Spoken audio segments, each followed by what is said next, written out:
Shalom, perkenalkan nama saya Marwin Henuk. Saya akan membahas teori kepribadian menurut Erik Erikson. Sebelum masuk pada materi yang ada, saya akan membahas biografi singkat dari Erikson. Erikson memiliki nama lengkap Erik Hamburger Erikson. Dia lahir pada tanggal 15 Juni tahun 1902 di Frankfurt, Jerman. Dia meninggal pada tanggal 12 Mei tahun 1994 di Harwich, Massachusetts, Amerika Serikat. Riwayat pendidikan dan karir Erikson. Erikson belajar di Universitas Frankfurt dan kemudian pindah ke Amerika Serikat pada tahun 1933 untuk menghindari rezim Nazi. Di Amerika Serikat, ia bekerja sebagai guru seni dan psikolog yang mendapat gelar doktor dari Universitas Harvard dan menjadi anggota dari Institut Psikoanalisis di Boston. Erikson terkenal karena teorinya tentang perkembangan psikososial yang memperluas pemahaman tentang pengembangan manusia melampaui masa kanak-kanak, yang memperkenalkan konsep 8 tahap perkembangan psikososial, di mana setiap tahap memiliki krisis atau tantangan yang harus dihadapi individu. Teori ini menekankan bahwa perkembangan manusia adalah proses yang berkelanjutan sepanjang hidup. Erikson memiliki beberapa karya terkenal, di antaranya Childhood and Society pada tahun 1950. Buku ini menyajikan teorinya tentang perkembangan psikososial dan memperkenalkan konsep krisis identitas. Dan yang kedua, Identity, Youth and Crisis pada tahun 1968. Karya ini terfokus pada pencarian identitas remaja dan krisis yang menyertainya. Erikson sangat berpengaruh karena dia dianggap sebagai salah satu tokoh terpenting dalam psikologi perkembangan. Konsepnya tentang identitas dan krisis perkembangan telah memberikan dampak besar dalam bidang psikologi, pendidikan, dan konseling. Ia juga berkontribusi pada pemahaman tentang hubungan antara individu dan masyarakat, serta bagaimana faktor sosial dan budaya mempengaruhi perkembangan manusia. Kita akan membahas manusia dalam pandangan Erikson. Erik Erikson memiliki pandangan yang mendalam tentang manusia, terutama dalam konteks perkembangan psikososial. Ia berargumen bahwa kepribadian seseorang berkembang melalui serangkaian 8 tahap yang mencakup seluruh rentang kehidupan. Setiap tahap dihadapkan pada konflik psikososial yang harus diselesaikan, dan keberhasilan atau kegagalan dalam menyelesaikan konflik ini akan membentuk karakter dan kepribadian individu. Setiap tahap memiliki tugas perkembangan spesifik yang harus dicapai. Jika tugas ini berhasil diselesaikan, individu akan mengembangkan kekuatan dasar yang menjadi fondasi untuk menghadapi tantangan di tahap berikutnya. Sebaliknya, kegagalan dalam menyelesaikan tugas ini dapat menyebabkan masalah psikologis di kemudian hari. Kita akan masuk dalam konsep utama teori Erikson. Yang pertama, kita akan membahas tentang kebingungan identitas. Kita akan membahas konsep kebingungan identitas. Kebingungan identitas adalah salah satu isu penting dalam teori perkembangan psikososial Erik Erikson, khususnya pada tahap identitas versus kebingungan peran. Saya akan menjelaskan tentang konsep ini. Kebingungan identitas terjadi ketika individu, terutama remaja, mengalami kesulitan dalam memahami siapa mereka dan peran mereka dalam masyarakat. Ini bisa mengakibatkan ketidakpastian mengenai nilai, tujuan hidup, dan identitas pribadi. Saya akan menjelaskan juga tentang tahap identitas versus kebingungan peran. Pada tahap ini berlangsung biasanya antara usia 12 hingga 20 tahun. Dan tantangan yang dihadapi di tahap ini adalah remaja menghadapi tantangan untuk menemukan dan mengembangkan identitas mereka. Mereka mulai mengeksplorasi berbagai peran, nilai, dan keyakinan yang dapat membentuk siapa mereka. Penyebab kebingungan identitas adalah yang pertama, kurangnya dukungan emosional. Tanpa dukungan dari keluarga atau teman, remaja mungkin merasa terasing. Dan yang kedua, tekanan sosial. Harapan dan ekspektasi dari masyarakat atau kelompok sebaya dapat menyebabkan konflik dengan nilai pribadi. Yang berikut, perubahan lingkungan. Situasi seperti pindah sekolah atau perpisahan dalam keluarga dapat mengganggu pencarian identitas. Dampak dari kebingungan identitas yaitu krisis identitas. perasaan kehilangan arah dan ketidakpastian mengenai masa depan. Kebingungan identitas juga berdampak pada perilaku negatif, dapat menyebabkan perilaku maladaptif seperti penyalahgunaan zat atau keterlibatan dalam aktivitas berisiko. Dan yang terakhir, masalah kesehatan mental. Kebingungan identitas berkontribusi pada masalah seperti kecemasan dan depresi. Resolusi kebingungan identitas. Untuk mengatasi kebingungan identitas, Erikson menekan pentingnya yang pertama eksplorasi. Remaja harus diberi kesempatan untuk mengeksplorasi berbagai identitas dalam lingkungan yang aman. Yang kedua, dukungan. Dukungan dari orang tua, guru, dan teman sebaya sangat penting dalam membantu remaja menavigasi kebingungan ini. Jadi kebingungan identitas adalah bagian integral dari perkembangan psikososial remaja menurut Erik Erikson. Proses mengatasi kebingungan ini sangat penting untuk membentuk identitas yang sehat yang akan berkontribusi pada kesejahteraan individu di masa dewasa. Yang berikut kita akan membahas tentang tahapan psikososial dalam perkembangan kepribadian. Ada 8 tahapan psikososial dalam perkembangan kepribadian menurut Erik Erikson, yaitu 1. Fase bayi dari usia 0 sampai 1 tahun. Yang kedua, fase anak-anak dari usia 1 sampai 3 tahun. Berikut usia bermain 3 sampai 6 tahun. Yang berikut usia sekolah 6 sampai 12 tahun. Yang berikut adolescent pada usia 12 sampai 20 tahun. Dewasa awal 20 sampai 30 tahun. Dewasa 30 sampai 65 tahun dan usia tua lebih dari 65 tahun. Kita akan membahasnya satu persatu. Kita akan membahas fase yang pertama, yaitu fase bayi di rentang usia 0 sampai 1 tahun. Paralel dengan fase oral dari Freud, namun bagi Erikson, kegiatan bayi tidak terikat dengan mulut semata. Bayi adalah saat untuk memasukkan atau incorporation, bukan hanya melalui mulut atau menelan, tetapi juga dari semua indera. Aspek psikoseksual, sensori oral. Tahap sensori oral ditandai oleh 2 jenis inkorporasi, yaitu mendapat dan menerima. Mendapat atau receiving adalah memperoleh sesuatu tanpa ada yang memberi. Bernafas atau melihat objek berarti menerima stimulus tanpa kehadiran orang lain. Menerima atau accepting adalah memperoleh sesuatu melalui konteks sosial, baik menerima sesuatu dari orang lain. Berikut krisis psikososial dalam tahap ini. Kepercayaan versus kecurigaan. Tahun pertama kehidupannya, bayi memakai sebagian besar waktunya untuk makan, eliminasi atau buang kotoran, dan tidur. Ketika ia menyadari ibu akan memberi makan atau minum secara teratur, mereka belajar dan memperoleh kualitas ego atau kualitas ego yang pertama, perasaan kepercayaan dasar atau basic trust. Perlakuan yang lembut, ayunan dan irama nina bobo, dan pelayanan yang sesuai kebutuhannya membuat bayi menghadapi tugas kehidupan dengan santai dan tenang. Kepercayaan dasar semakin berkembang. Singkatnya, jika pola untuk inkorporasi sesuai dengan perlakuan lingkungan, anak akan mengembangkan kepercayaan dasar atau sintonik.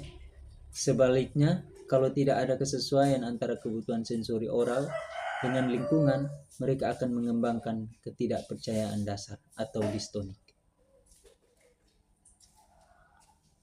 Kekuatan dalam fase ini adalah harapan. Konflik antara kepercayaan dan ketidakpercayaan memunculkan harapan atau hope. Tanpa hubungan yang bertentangan itu, orang tidak dapat mengembangkan kekuatan harapan. Bayi harus mengalami lapar, haus, nyeri, dan ketidaknyamanan yang lain, dan kemudian mengalami perbaikan atau hilangnya kondisi yang tidak menyenangkan itu. Dari peristiwa itu, bayi akan belajar mengharap bahwa hal yang menyakitkan ke depan bisa berubah menjadi menyenangkan. Yang kedua, fase anak-anak. Tahap ini paralel dengan fase anal dari Freud. Namun teori Erikson lebih luas. Anak memperoleh kepuasan bukan dari keberhasilan mengontrol otot-otot anus saja, tetapi juga dari keberhasilan mengontrol fungsi tubuh yang lain, seperti urinasi, berjalan, melempar, memegang, dan sebagainya. Kesemuanya itu dikembangkan melalui hubungan interpersonal, sehingga anak juga mengalami ragu dan malu, dan mereka belajar bahwa usahanya untuk menjadi otonom bisa berhasil dan bisa gagal.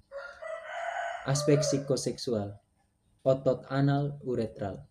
Pada tahun kedua, penyesuaian psikoseksual terpusat pada otot anal uretral atau anal uretral muskular. Anak belajar mengontrol tubuhnya, khususnya yang berhubungan dengan kebersihan. Namun menurut Erikson, di samping toilet training, juga masa belajar berjalan, lari, memeluk orang tuanya, dan memegang mainan atau objek lainnya. Aktivitas tahap ini mengandung kontradiksi antar menahan kotorannya atau melakukan defekasi secara sengaja, memeluk ibunya atau menolak, memegang erat objek atau membuang dengan kasar. Pada tahap ini anak belajar untuk menjadi cenderung keras kepala atau lemah lembut, menjadi impulsif atau kompulsif, menjadi senang atau benci. Krisis psikososial yang dialami fase ini adalah otonomi versus malu dan ragu. Pada tahap ini anak dihadapkan dengan budaya yang menghambat ekspresi diri. Anak belajar mengenal hak dan kewajiban serta pembatasan-pembatasan tingkah laku. Belajar mengontrol diri sendiri dan menerima kontrol dari orang lain. Berangsur-angsur keberhasilan mengontrol tubuh menimbulkan perasaan otonomi bangga, dan kegagalan menimbulkan perasaan malu ragu. Perasaan otonomi dan malu ini dipakai orang tua untuk mendidik anak. Orang tua mempermalukan anak karena kencing di celana atau mengotori meja dengan makanannya. Orang tua juga meragukan anaknya, apakah anak bisa mengerjakan sesuatu dengan benar. Nilai sintonik dari keberhasilan menguasai otot tubuh sesuai dengan tuntutan lingkungan memberi identitas ego otonomi. Sebaliknya, kegagalan atau distonik memperkuat malu dan ragu yang akan tertinggal di dalam diri anak seumur hidupnya. Idealnya, anak mengembangkan otonomi dan malu ragu dalam perimbangan yang lebih kuat ke otonomi sebagai kualitas sintonik. Kalau anak hanya mengembangkan otonomi dalam jumlah terbatas, dia akan mengalami kesulitan pada tahap perkembangan berikutnya. Dia menjadi tidak mempunyai inisiatif yang dibutuhkan pada tahap usia bermain, dan selanjutnya terus mengalami hambatan pada perkembangan berikutnya. Kekuatan pada fase ini adalah kemauan. Hasil mengatasi krisis otonomi versus malu dan ragu adalah kekuatan dasar kemauan. Ini adalah permulaan dari kebebasan kemauan dan kekuatan kemauan yang menjadi dasar dari wujud kekuatan kemauan di dalam egonya. Kematangan kekuatan kemauan yang terukur baru diperoleh pada tahap perkembangan berikutnya. Siapa saja yang memperhatikan anak usia 2 tahunan akan tahu bagaimana kemauan itu timbul.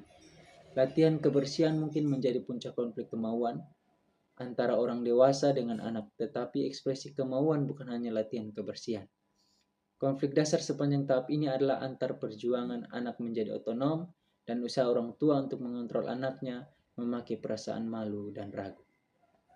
Kita masuk pada fase yang ketiga, yaitu usia bermain dalam rentang usia 3-6 tahun. Tahap ini sama dengan periode Valis dari Freud. Namun, isi kegiatan atau proses perkembangan di dalamnya antara Freud dengan Erikson berbeda. Freud memakai tema sentral Oedipus kompleks, sedangkan menurut Erikson ada banyak perkembangan penting pada fase bermain ini, yakni identifikasi dengan orang tua atau Oedipus kompleks, mengembangkan gerakan tubuh, keterampilan bahasa, rasa ingin tahu, imajinasi, dan kemampuan menentukan tujuan. Aspek psikoseksual dalam tahap ini, perkelaminan gerakan.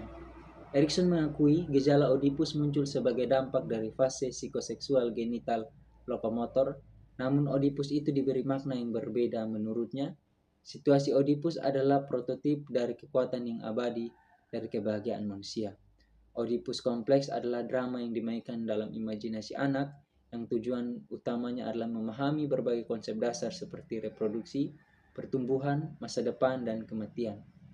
Bentuk Oedipus tidak selalu sama. Anak mungkin memainkan peran sebagai ibu, ayah, istri, atau suami.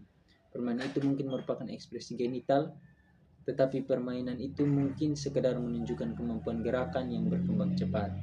Gadis kecil mungkin cemburu kepada anak laki-laki bukan karena kepemilikan penis, tapi karena masyarakat memberi hak yang lebih kepada anak laki-laki. Anak laki-laki mungkin cemas kehilangan anggota badannya yang lain yang bukan penis. Erikson menyimpulkan pertama, Oedipus adalah interest seksual yang dipicu oleh budaya kehidupan sosial atau dipicu oleh penyiksaan seksual oleh orang dewasa. Kedua, Oedipus kompleks tidak mempunyai dampak yang berbahaya pada perkembangan kepribadian yang akan datang.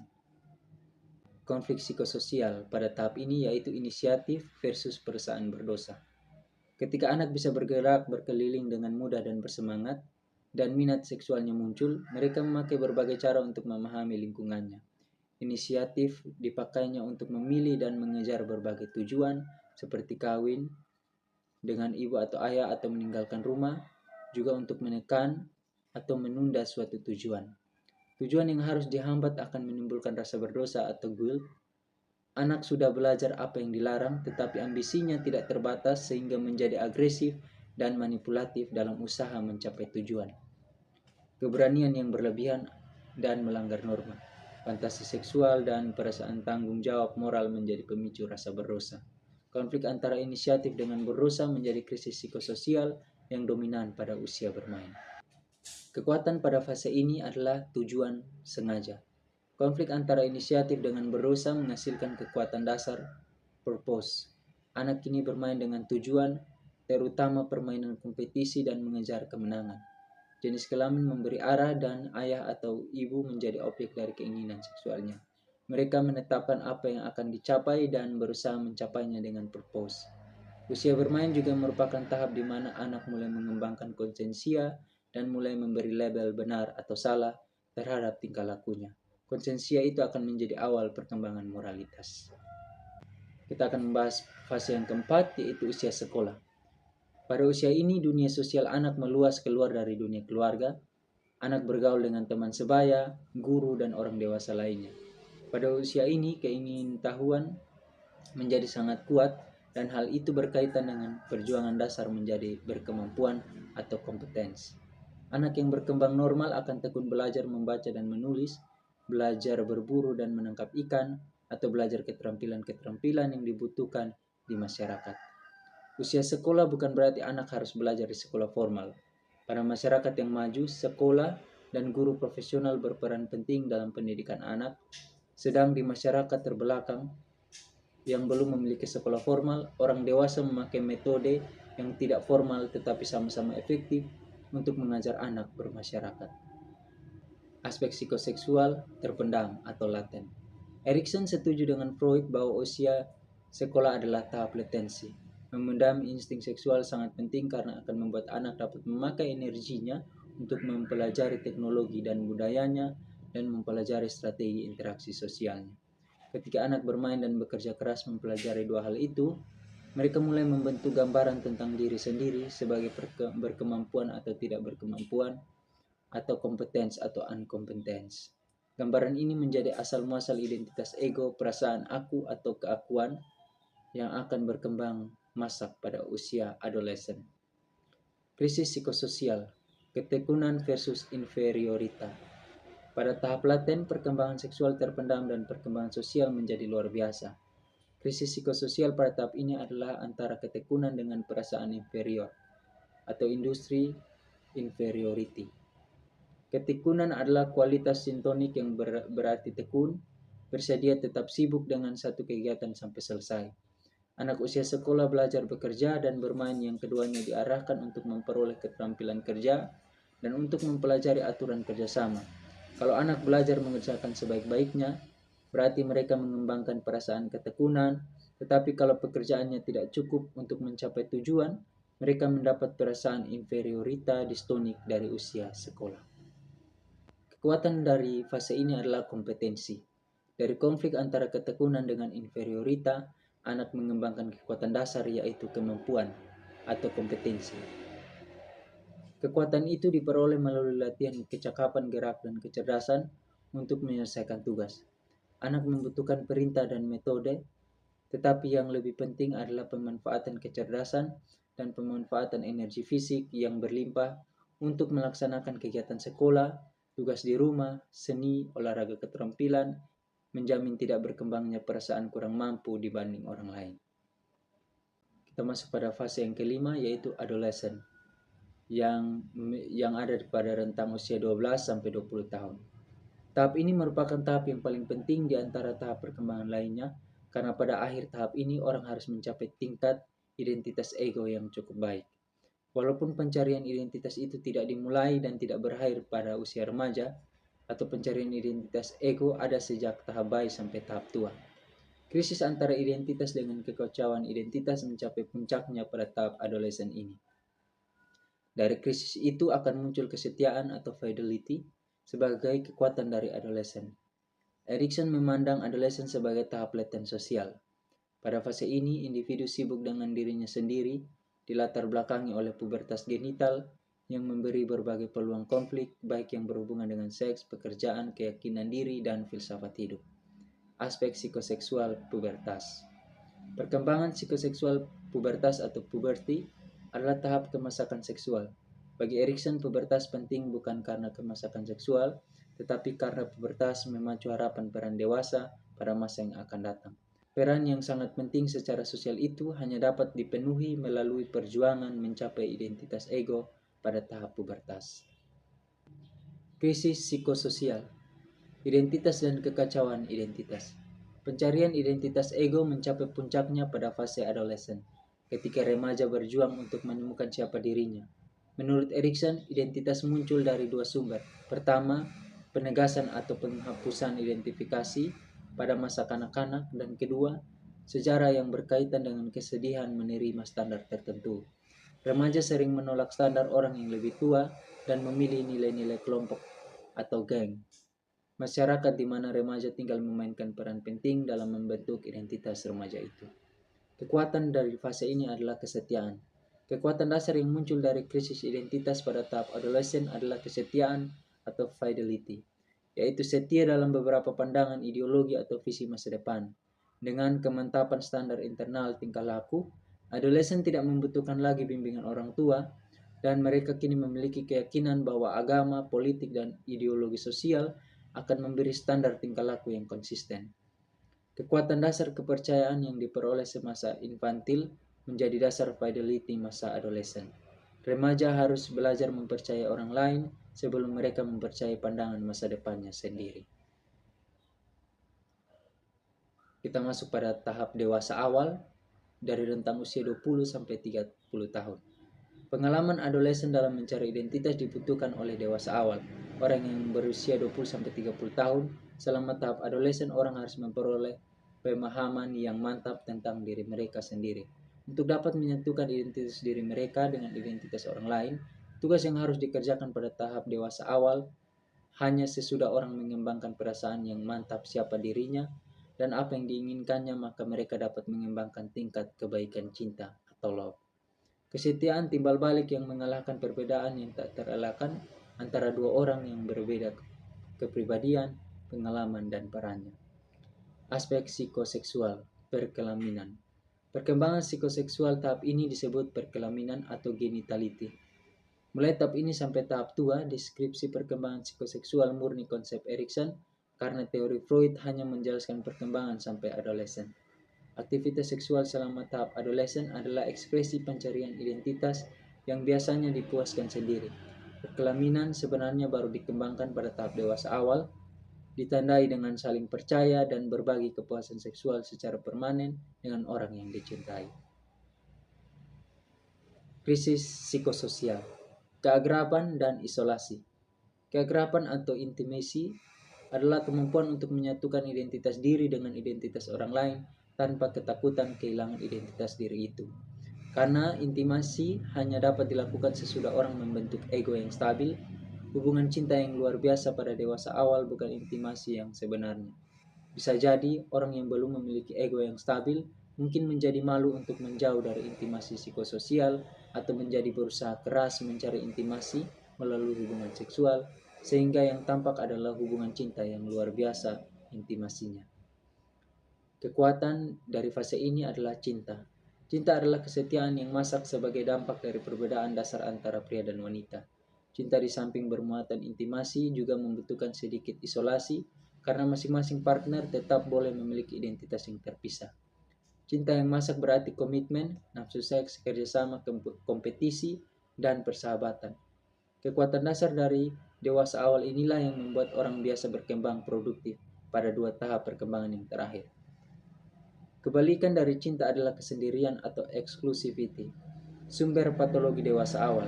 Sedikit eksklusif dibutuhkan dalam intimasi, yakni bahwa orang harus menolak orang tertentu, menolak kegiatan dan ide-ide untuk mengembangkan perasaan identitas diri yang kuat.